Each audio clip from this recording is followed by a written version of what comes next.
Hey, welcome to another episode of Dave's Imaginations. In this episode, we're going to take a deeper look at the dungeon crawl classic, Thief.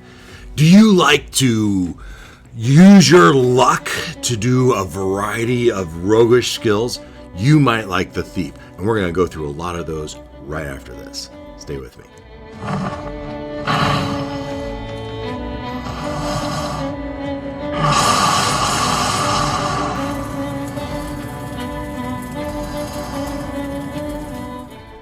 So we're going to go through the Thief, and we're going to take a deeper dive. And I'm just going to jump over to the PDF.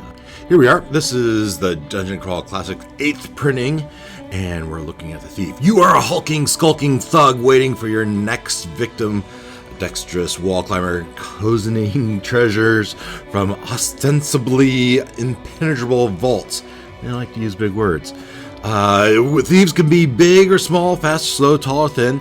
And they survive not by sword or spell, but by stealth and cunning. Their hit points, they use 1d6 hit points. Now, as you go from level to level, it says you go 1d6 hit points, but I would modify that by your stamina, right? So 1d6 plus your stamina modifier, plus or minus, and that would be your hit points increase per level. Weapon trainings, a bunch of different weapons, blackjacks, blowguns. Some of these weapons are specific to the Thief.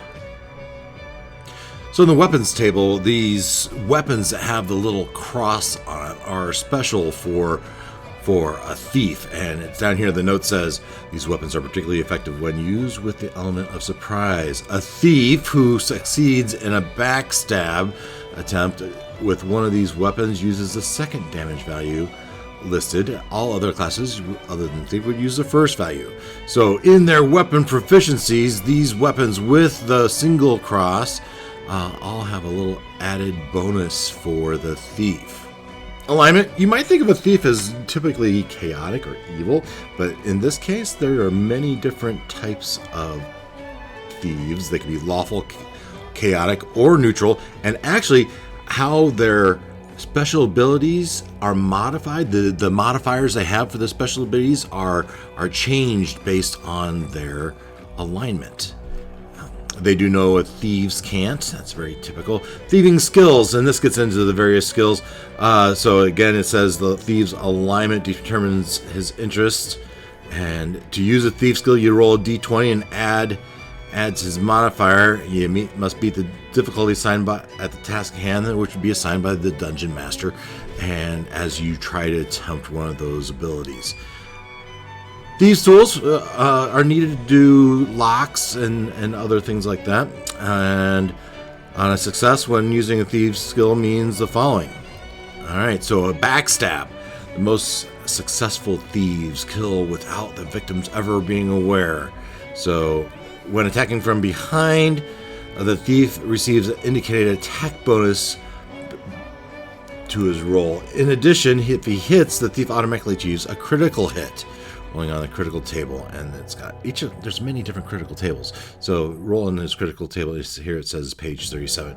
Typically, backstabs are combined with checks for sneak, silently, or hide in shadows, such that a thief's attacks are made with surprise and is able to backstab.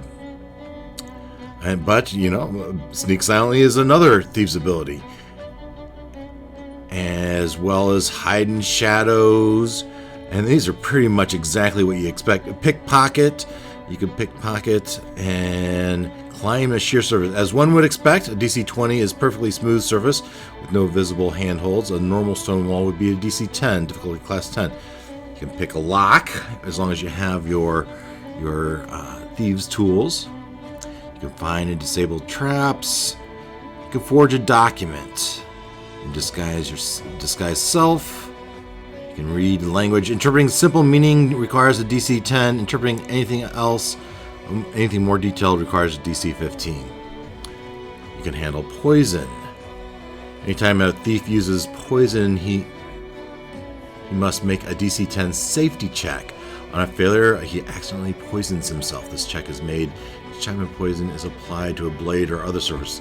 Additionally, on a natural 1, on any attack roll with a poison blade, the thief automatically poisons himself in addition to any fumble results. The thief has a possibility of casting spells from scrolls. And now, those are the thief's abilities. Now, he has a specialized luck. And luck and wits. Thieves survive on their luck and their wits. The most successful thieves live a life of fortune and guts and intuition. So the thief gains additional bonuses when he expends his luck. First, the thief rolls a luck die when he expends luck. Instead of spending one of his luck, he rolls a luck die. That die is in the table that we'll show here in a second, but it increases from, I think, a D3 on up. For each point of luck expended, he rolls one die and applies that modifier to his roll. So, for example here, the second level thief who burns 2 points of luck, he would roll 2d4, add that 2d4 to a d20 roll. Unlike other classes, the thief recovers lost luck to a limited extent. The thief's luck score is restored each night by a number of points equal to his level. This process cannot take his luck score past its natural maximum, and that is in contrast to everyone other than the thief and the halfling. They only get luck when the judge decides to give it to them. So that's kind of nice that these guys get their luck back. So here's the thief's table, here, and we can see his attack modifier. So as he makes attack, if you were when you rolled a hit, you would add your attack modifier. You have specialized crit die. This is much bigger crit die than many of the other classes. The action die, so this is the number of attacks you get. So first 5 levels, you get 1 attack with a d20. Starting at level 6, you get that extra attack with a smaller secondary die. And here this was the 5th column. You see the luck die as you move on up. That die, when you spend 1 point of luck, you get to roll this d3 in the first level, d4 in the second level, all the way up to d16. That's a lot of luck. And then you have your modifiers to your reflexes, fortitude, and willpower. So, and those would apply. So as you create your character sheet, make sure you apply those bonuses to your attributes. So even though, for example, your reflex, if you have agility that was already +1, you would get an additional +1. So your reflex would actually be +2. And then this is fun, harkening back to original Dungeons and Dragons when they had names for the different classes. They have names. So a first level lawful thief would be called a bravo. What is this? A 4th level chaotic thief would be called an executioner, and a 2nd level neutral thief would be a cut purse. So that's fun. Thief skills by level. So here we can see in this table, we can see all the different skills and how that is affected by your alignment. Here you see that lawful thieves specialize more in, let's see, their best is climbing sheer surfaces, find traps, disable traps. All right, that is some of their better rolls initially, and then you can see here as it goes on, those kind of change. So hide in shadows and gets added. Hide shadows increases, and as we get to the final levels, we can see that a lot of those are the same. But and then cast spell from roll. That's a die roll to see if you're successful, and that's on the lawful side. On the chaotic side, as we look here, let's see, at the highest level, the best spells are backstab, sneak silently, and disguise self, and handle poisons. Those seem to be the better chaotic thief skills. And then you have your neutral party, your neutral thieves, and they seem to be sneak silently, pickpocket, climb sheer surfaces, and forging documents. Those seem to be the best, although a lot of these are really good. So those are the modifications by alignment in the order of the footnotes here. Thieves' agility modifier may, if any, also modifies some of these checks. Thieves' intelligence modifier also modifies the single cross checks, and then the double cross here is the thief's personality modifies the checks. So keep that in mind as you build your characters, which of those signs. So you might want to consider that with a double. So if you wanted to be good at disguise self, you're going to want a good personality, right? So if you want to be good at reading languages, you're going to want to have a good intelligence.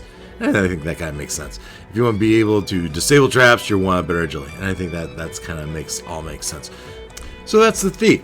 That's a deep dive into the thief. Now you might want to check out the equipment and some of the other sections to round that out. But it wasn't that long, 3-4 pages, right? Not that bad.